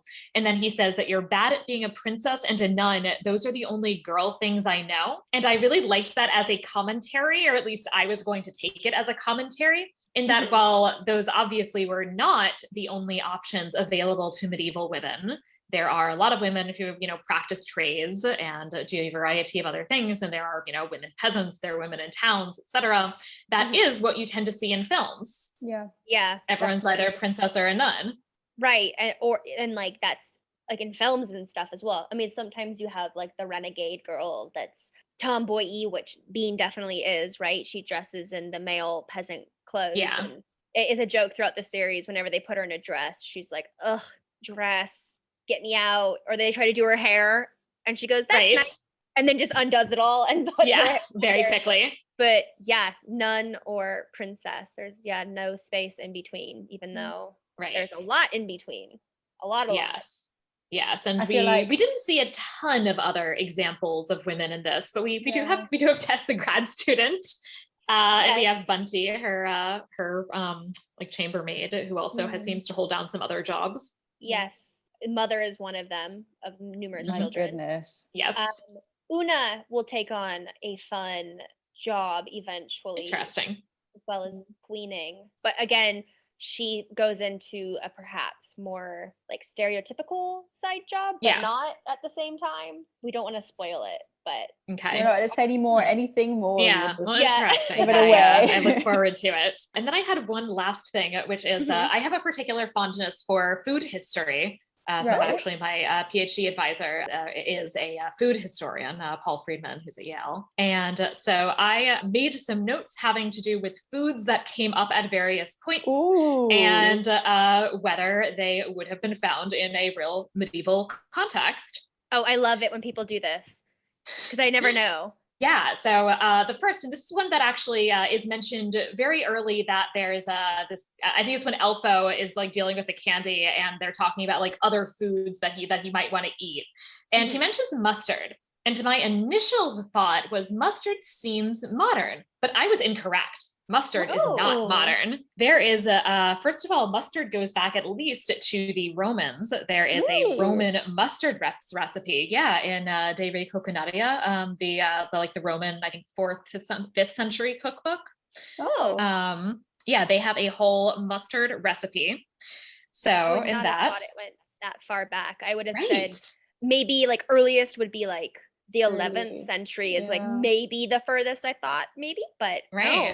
Roman. Yeah. Okay. Yeah. So mustard is Roman. Do you know what, like, would it be like as a condiment or like as a... Apparently it was supposed to be a glaze for a roasted boar. Oh. Well, that's something we would have He's now. not wrong. I've done like, I've done like mustard braised pork chops. Like, yeah. Wow. Yeah. I would have thought maybe it would have started off honestly with medicinal, like a salve or something. Oh, yeah. Yeah, but no, they have it in this cookbook as something that is definitely like a thing that you eat. Awesome. And it also, it seems to have at some point, it definitely did spread to France. And so the monks of Saint-Germain-des-Prés in Paris apparently made mustard. Really? Okay. Yeah. In what century? Do you know more or less? Starting in, I think, the 10th is when we have the earliest record of that monastic mustard making. I like that monastic mustard. Yeah. And we, all today know Dijon mustard. And apparently the idea of like the city of Dijon being associated with the making of mustard goes back to the 13th century, that we have records of like Dijon mustard makers. Wow. Man, that must be something that they put on like the labels, to like sell it better. Yeah. Yeah, now I'm gonna have to pay attention to the label and see if like read it says that mustard label. The little back blurb. Yeah, where it's like mustard in the countryside, blah, blah, blah, since the 13th century. Right. But yeah, so I was very surprised by that, by the antiquity of mustard. Yes. I would have thought that it would have just taken a more like central part of the meal. I'm not sure why I didn't think it would be a condiment, but just like more of a soupy thing. I don't know if that would be even edible, but like for some reason that's where my mind went with that. Right. And I thought that was really interesting too, is that it seems to have for most of its history really been, in fact, a condiment not entirely dissimilar to the way we use mustard now. Yeah. I wonder if they also use like mustard seeds for anything else aside from just mustard, like if they used it in grain or if they used it in like because I mean, I know that like French's mustard, the yellow dye, that's like a very probably more modern thing than a Dijon, like grainy brown mustard. Yeah.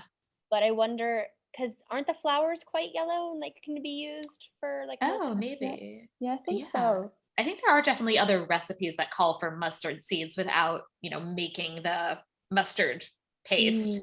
But I'm not sure about other uses as well. But I was very entertained that specifically mustard as a condiment goes back that far. Yes, I agree. Yeah, me too. Learned something new. Yeah. I also had thoughts on the lemon crusade.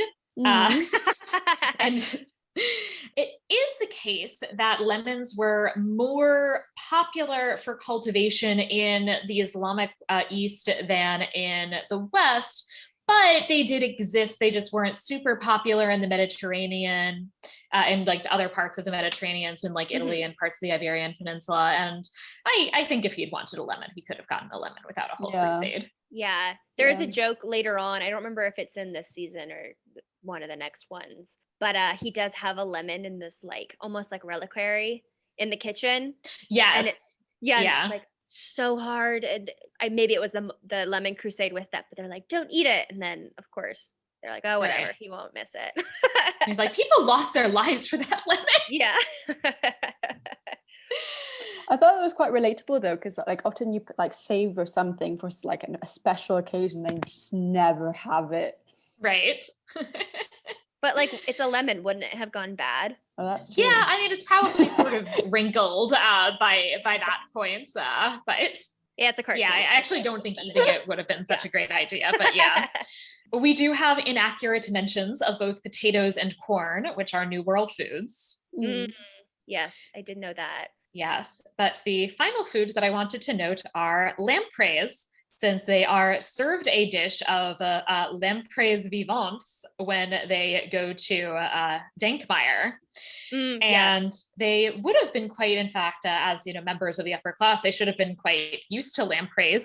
Lampreys were very popular, high status foods. However, had they gone to a kingdom and been served lampreys live and seemingly raw, they might indeed have been surprised, since the usual method of serving lampreys was indeed to cook them. And fun fact, one recipe that I found a bunch of examples of that seems to have been a popular way of serving lampreys involves roasting them, but also cooking them in a sauce, which is made of a combination of wine, spices, but also their own blood. Ooh. Oh. Iron. So yum. I didn't know about lampreys, but I did Mm. know that eels are part of like medieval cuisine. There's a person on Twitter, eel historian. Yes, he's great. Because eels were used as currency, apparently.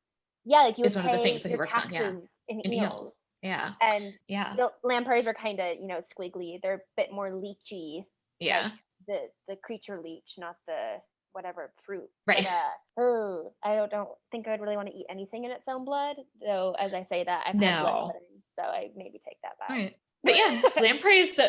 Lampreys were quite popular. So King Henry I, actually, according to legend at least, died of eating too many lampreys. Really? Yeah. Sad death. Like, yeah, well, because his doctor told him not to eat so many lampreys because it's one of those like diet suggestions based on like humoral balance. Yeah. Because lampreys are cold and wet, right? So if that is an issue that you have, you should avoid lampreys, or at least, as this recipe in fact does, you should try to counteract that a bit by a lot of very heavy spicing to kind of counteract the cold and wetness a little bit.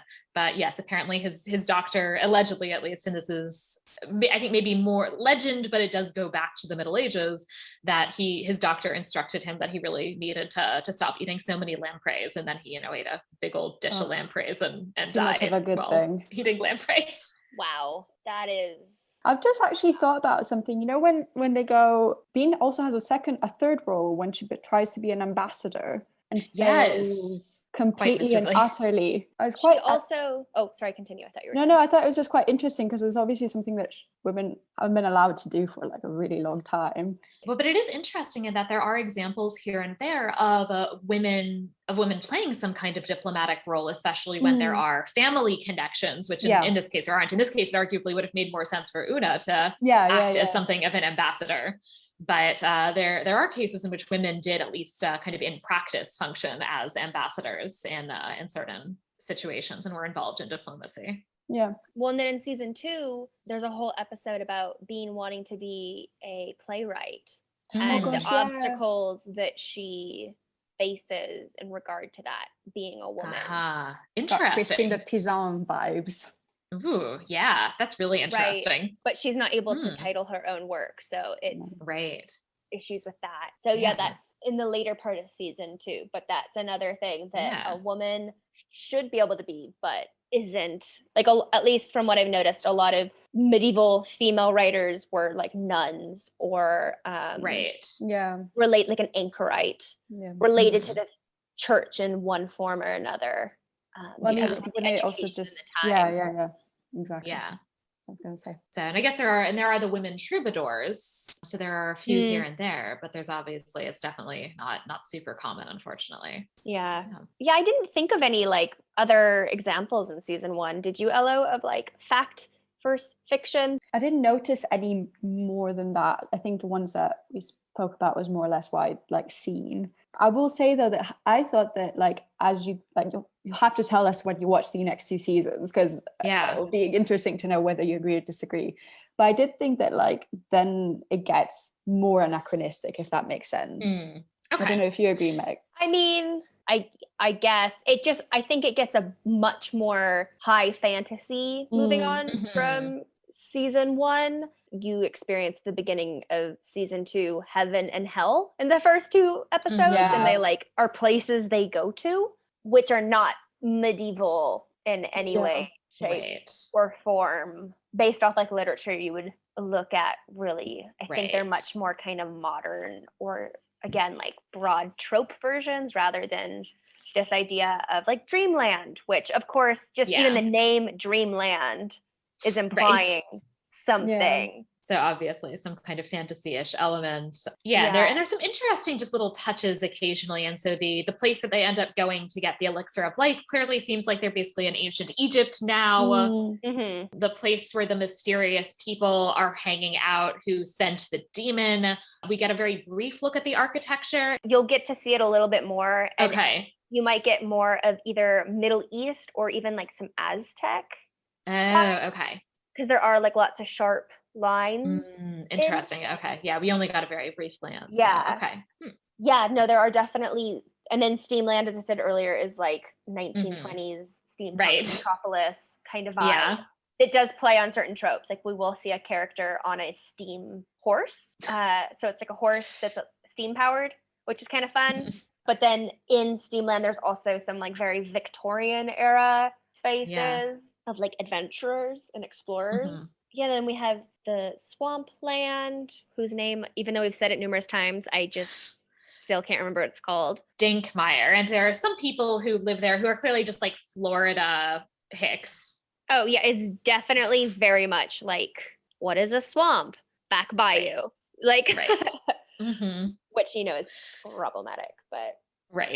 But yeah, so there's some interesting kind of blending of things, and obviously a lot of these are deliberate anachronisms, which actually they tend not to bother me as much. Yeah, I feel like there's so many, and they're all so deliberate that that attention to like, oh, this is anachronistic detail. You're like, oh, it's just all fair game. Yeah. Which, like, I know, Elo, you said that the introduction of Steamland, especially in season 3, you were not the most keen on. I kind of go back and forth. I thought it just like, it confused things for me, you know, in a way that I just didn't appreciate. Like, I understand, like, you know, it was one of those things where, to me, it just, it nearly worked, but it didn't work as much as I wanted it to. I think it'll depend on how they handle it moving forward, perhaps. Yeah. Because the show is very like self-aware. Like you have the character, I think he's shown up in season 1. I think it was the Castle Party Massacre one.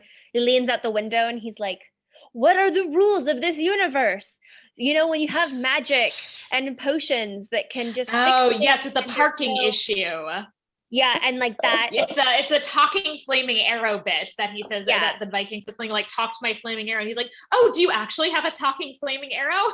Yeah, and then he gets shot through and dies, but spoiler alert, he comes back and he kind of functions as this metacritical metafiction character that kind of goes, but what are the rules in a world like this? You know, it can get loose.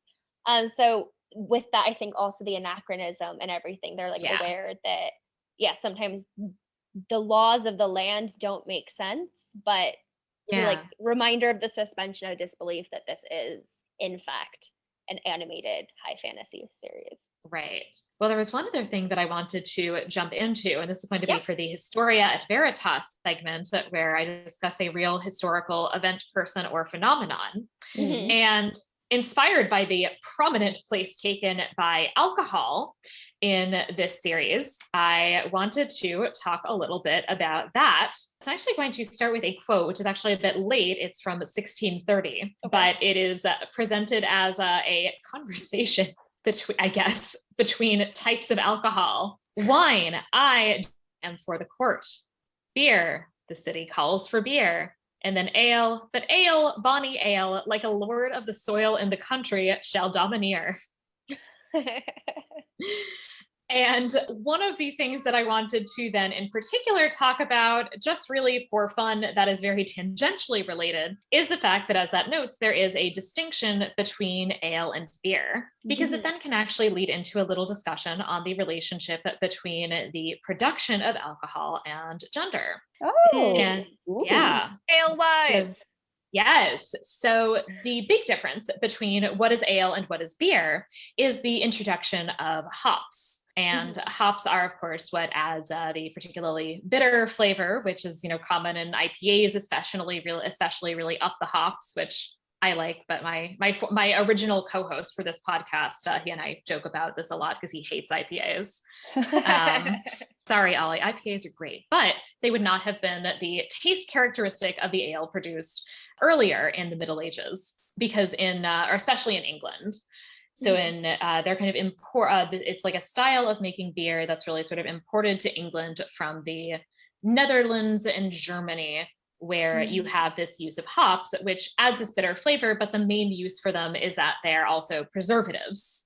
Oh, okay. Yeah. I think I knew that actually. Yeah. And so this means that if you brew a beer with hops, it lasts longer, and therefore you can brew much larger quantities, which also makes it potentially a more profitable trade. And it then, becomes used for things like, provisioning the military, and they can, take it and travel long distances and, have stores with them, which is something that before the use of hops, it basically would just not last quite as long. This also has some interesting connections to a history of women's work, which is discussed in particular in Judith Bennett's book, Ale, Beer, and Brewsters in England, which I highly recommend.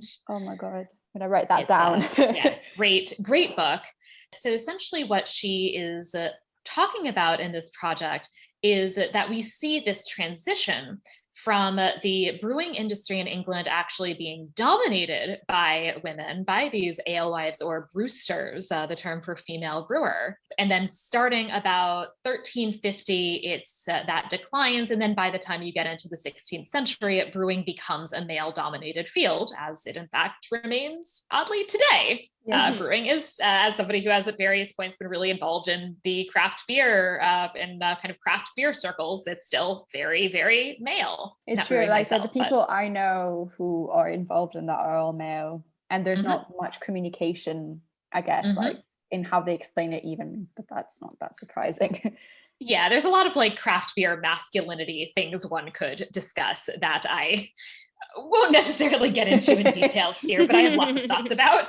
Fair enough. Having, as I said, been like in kind of craft beer circles at various points. But if you, as I said, you go back to this period before 1350, you see that brewing is actually mostly a women's trade, as I said, so we're talking in particular about the English context. And one of the things that's really interesting is that the reason you have this transition actually has a lot to do with this introduction of hops.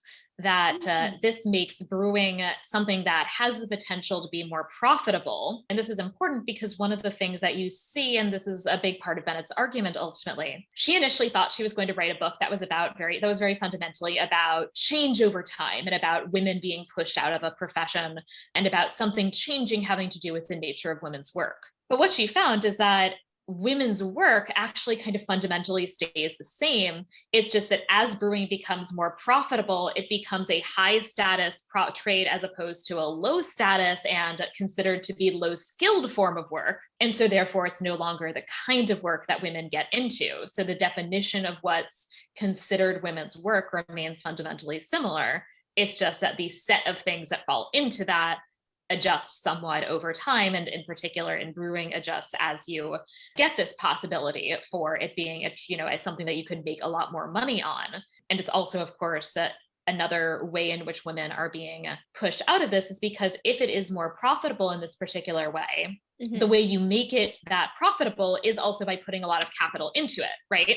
That if you're going to make really large quantities of beer, you need to buy a lot of raw ingredients and raw materials up front in order to actually do that brewing work. And you need to have a lot more space to do the brewing in. Yeah. This means suddenly also that brewing, which used to be basically something that you essentially did almost as a kind of household or inn-based trade or craft, becomes something that becomes sort of pseudo-industrial and that requires these kind of massive capital investments. And women are much less likely to have the amount of capital at their disposal that they would need to actually engage in brewing in the way that actually is, becoming particularly profitable. Wow. Interesting. One of the other pieces of this is that you start to see these really negative portrayals of alewives Brewsters as being, in some ways, sort of unsavory, disreputable characters. Yeah, like, because, I mean, everyone wants to drink beer and ale and wine, right? Like, not only is it tasty, but it makes you feel good, et cetera, et cetera. And because the women who are alewives, before they, eventually get kind of pushed out of the trade, they're seen as these powerful figures that also sell this, elixir that could be seen as corrupting or whatnot. And over time, these women in their powerful structures begin to be seen as disobedient to their husbands or sexually deviant and cheating their customers out of strong ale by watering it down. So this kind of starts in the, like, from what I understand, the like late or mid 1300s up until like 1540, like this grows and grows, and there become laws where like women can't, between the ages of 14 and 40, like can't sell beer or ale, or they have to have like certain limitations on them to do this. So like at that time, pop culture wise, they kind of become these negative figures. There's an episode of the podcast Buffering the Vampire Slayer that talks about this in really great detail too. And I'm trying to recall if the book that they talk about is the same one that you've mentioned or if it's a different one. I'll have to dig it up. Because she does definitely talk about some of these discourses, and that's what I find really fascinating too, right? Is that you have these discourses about women brewers being disreputable and being potentially dangerous, and that this is starting up at precisely the same time as you see men entering the brewing trade because the brewing trade is becoming profitable, and that you have all of these things connecting with one another. And I also find this all really fascinating in that, while, as I said, part of the big argument is that it's not necessarily that the kind of definition of women's work is becoming narrower, that basically stays the same, but that this particular trade becomes something that's less available to women. But I think thinking about this does also really raise some important things to think about in terms of the fact that, of course, history and progress are very much not linear. And that if we're thinking in particular about gender and the kinds of options available to women, it's not a straight line that things just kept getting better and better. And arguably there are ways in which things got worse in the early modern period, or that there were at least some very, very serious and, different sets of concerns that women at that point would have had. Yes. For sure. And tangentially, we see Bean in Disenchantment right at the bar all the time consuming this. I think it's the beginning of season 2, but perhaps it was season 1, just, thinking about ale and alcohol being corrupting and whatnot. Lucy actually buys the pub or bar in Dreamland. Right. Oh, that's fascinating. Yeah. So that's not that big of a spoiler, but so there's just kind of that with this too, in the show, kind of playing with interesting. That, a demon running a bar, right, who happens to be friend with Bean, our female protagonist. So just kind of. Yeah, and I mean, and the bar scenes are interesting too, and because bars are, bars and taverns are these interesting spaces in that they're sort of mixed gender, but there's also sort of a sense increasingly, especially into the late Middle Ages, that maybe there's something a little disreputable about a woman who is spending too much time at the bar. Again, that I think is showing up in interesting ways as well. And it is often when she's at these bars, they are actually majority male spaces, I believe. It's quite interesting because I feel like this is coming kind of, my mind is going towards, Flemish art and Flemish scenes of like interiors, barn interiors, and that kind of idea that when you do see women present, they tend to be like mimicked rather than actually portrayed, if that makes sense. Right. Yeah, like caricaturesque. Yeah. Or you have, the very Sultrous bar wench a la Oktoberfest idea, which I don't know when that came about, but it's like, you either have a caricaturist woman that's either like very flamboyant and all over the place, or you get the hypersexualized later on Right. idea of a woman, that you can't just have a woman in the bar drinking Right. beer because she How could you? is a woman that could do that. Yeah, it's like Right. I have a question, but I think it's kind of a strange question, so I'm not sure if you'll have an answer. But I was wondering, you know, like, because obviously making beer and alcohol like revolves quite a lot around fermentation, you know, and that can Mhm. go wrong. So I was kind of wondering if, like, in any of these researches, there's anything about like that becomes the female, like the woman's fault because like the fermentation, you know, something kind of technical and scientific that can go just wrong. So I haven't looked this up, so I could be wrong, but I think Yeah. there is actually occasionally a like, if a menstruating woman gets too close to the wine, it Oh, sours God. it language. I think that's one of the things that comes up every now and then in terms of the like weird portrayals of menstruation and menstruating women. But yeah, it is also fun. I mean, there's, you know, this is just like my, like, you know, also like liking craft beer, but it's fun that at least the story that is told now about sour and wild ales is that they use a particular kind of wild yeast, which is a stuff that initially like got in by accident. Oh. And then they realized that it was tasty.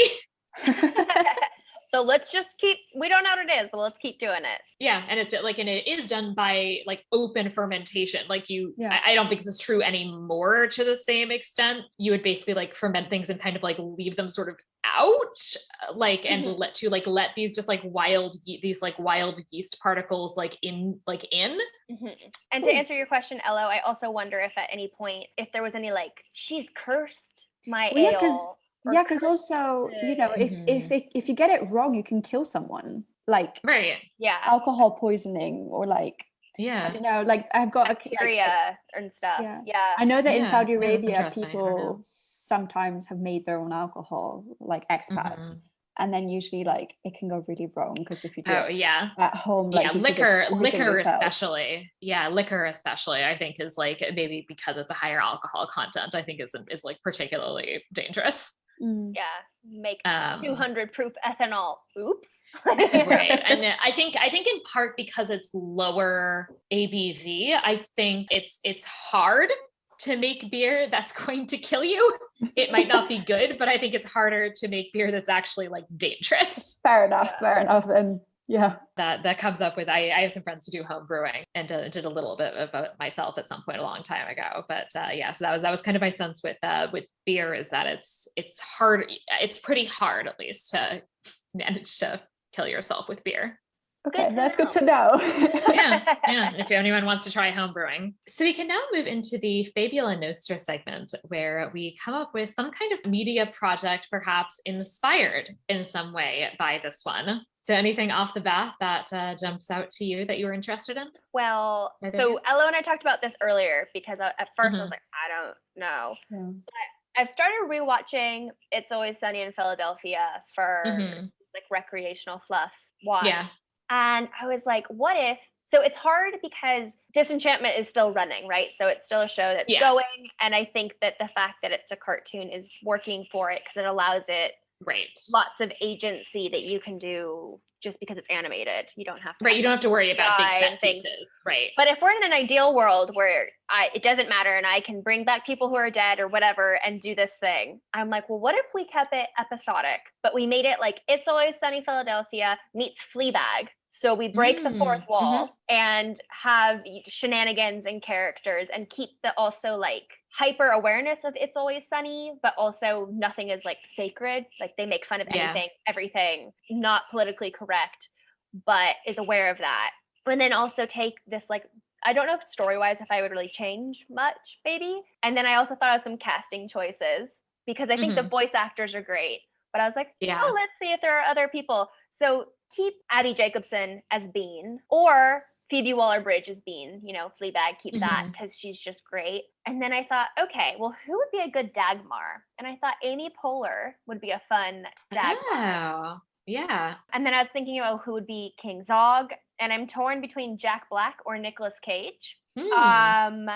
I love them Nicolas both. Cage would be interesting. I feel like that would maybe be a very different King Zog, but I think that would be fun. I love Nicolas Cage. She says as she pulls out her sequin Nicolas Cage pillow. So yeah, those are two different like interpretations, but fun. And then I was like, okay, well, what about the characters? And I was like, well, would like Elfo and Lucy be animated or like humans or like Muppet puppet people? But I thought Robin Williams would be fun as Elfo, like channeling his Mork and Mindy Mork character. Yeah. And then for Lucy, I was like, I mean, again, the voice actor is great. And I was like, oh, but like, what if we had like Bo Burnham, like, or somebody, or Charlie Day from It's Always Sunny.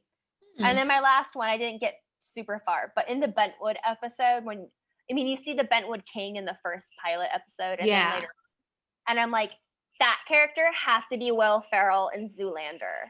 As like, oh, absolutely, yeah. Like that is that character, and then Merkimer would stay as Merkimer. Like he's just that character. I feel. Yeah.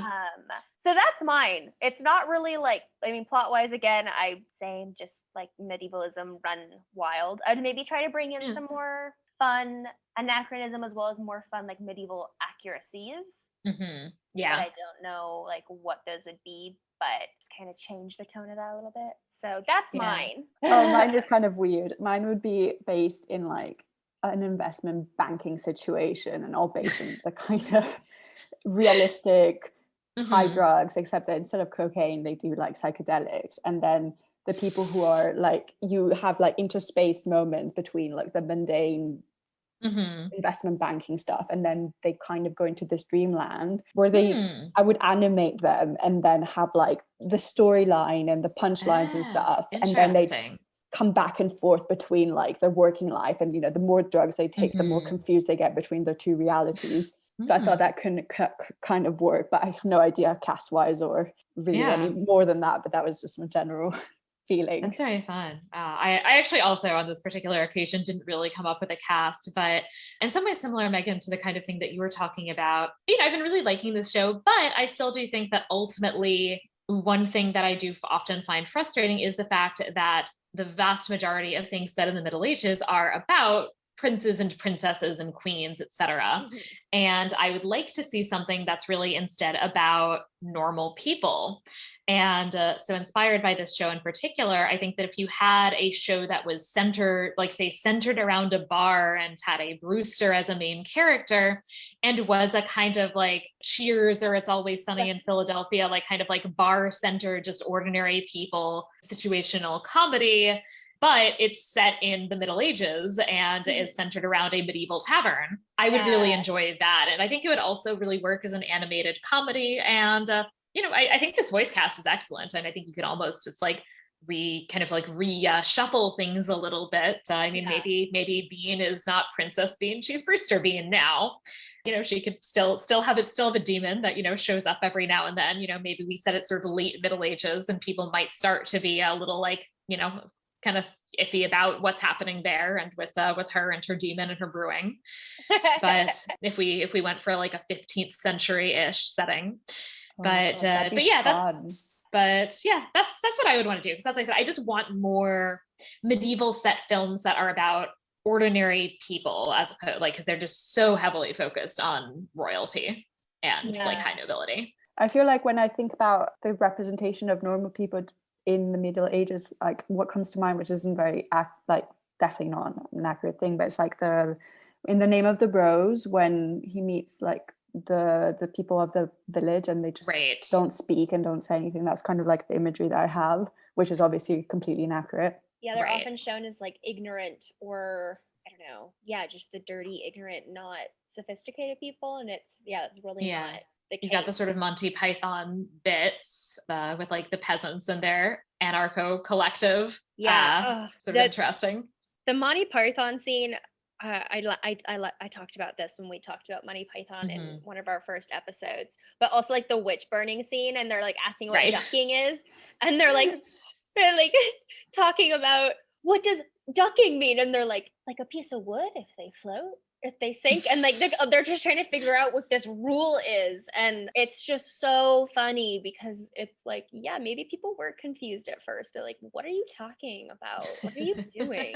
But it would be fun if we like merged all these together, you know? Like, oh god, that would be really entertaining. Netflix, are you listening? Amazon, maybe not Disney. But Amazon, like do the rival show to Disenchantment. Because I don't think Amazon has any animated shows. I think Netflix No. is the dominant one with that. Interesting. Having Yeah. BoJack Horseman and I bet that in a Right. couple of Big years Mouth. it'll just, reverse Yeah, the this like roles. whole adult animation. Yeah. yeah, Hear us out, Amazon. yeah.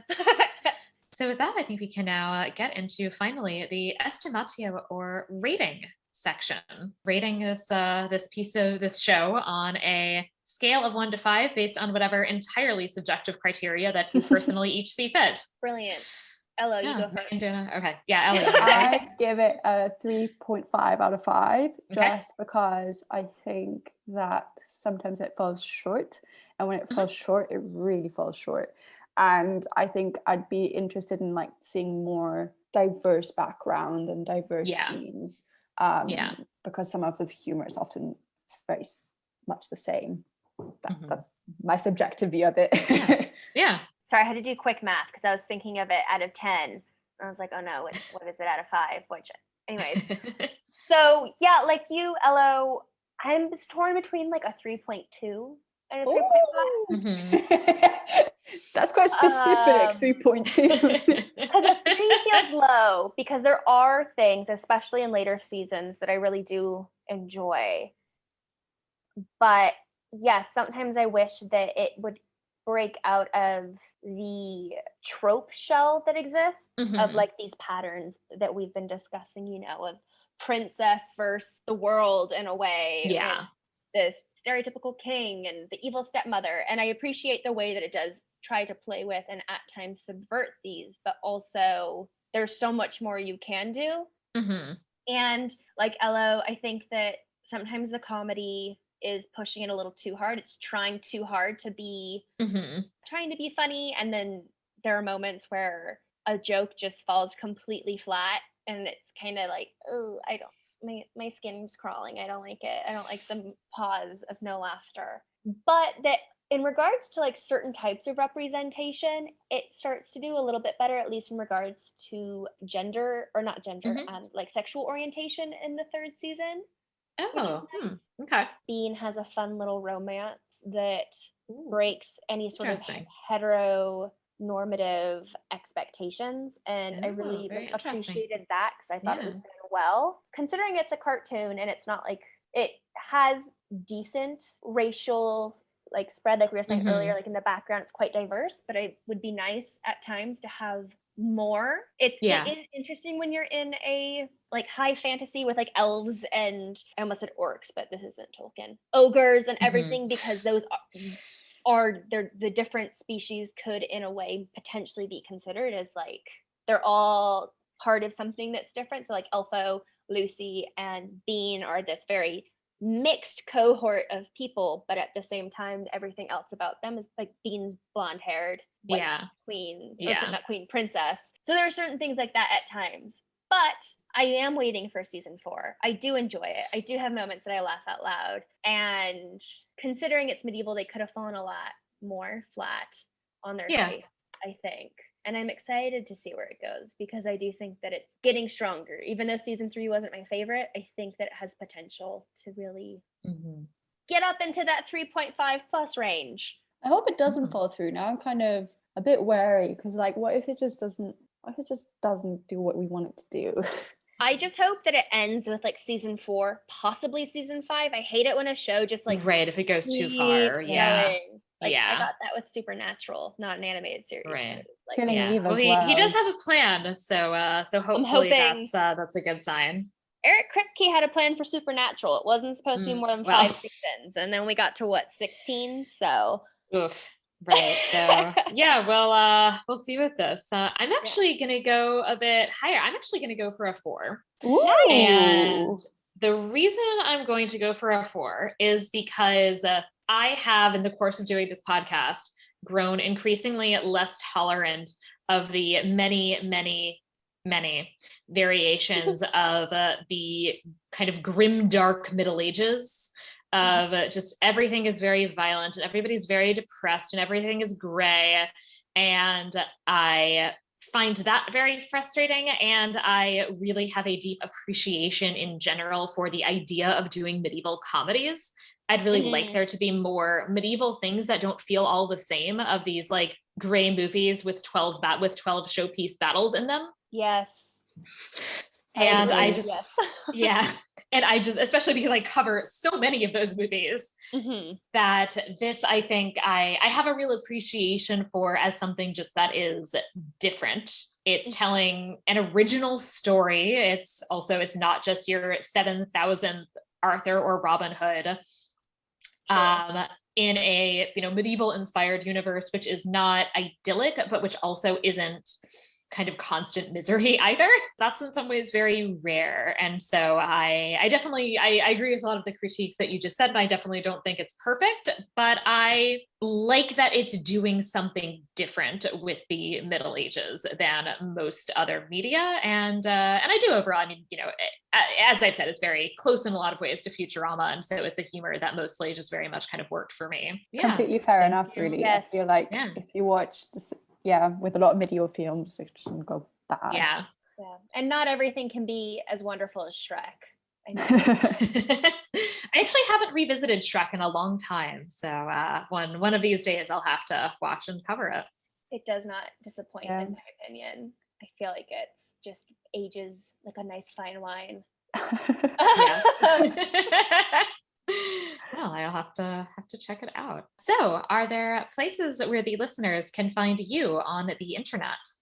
So you can find us on social media by typing on Instagram, for example, by typing podcast.modern.medieval. We're on Facebook, just type Modern Medieval Podcast. And if you'd like to listen to us ramble on our own podcast, you can find us on Spotify, Apple Podcasts, Amazon, YouTube. Just type Modern Medieval Podcast and we should be there. Yeah, and finally, you can also find us on Twitter under the handle @medieval_modern, where we tweet about what we plan on doing in the future, sharing some news, and also weekly updates on the episodes that we release, because we do weekly episodes. Yes. So hopefully, all right, come check us out.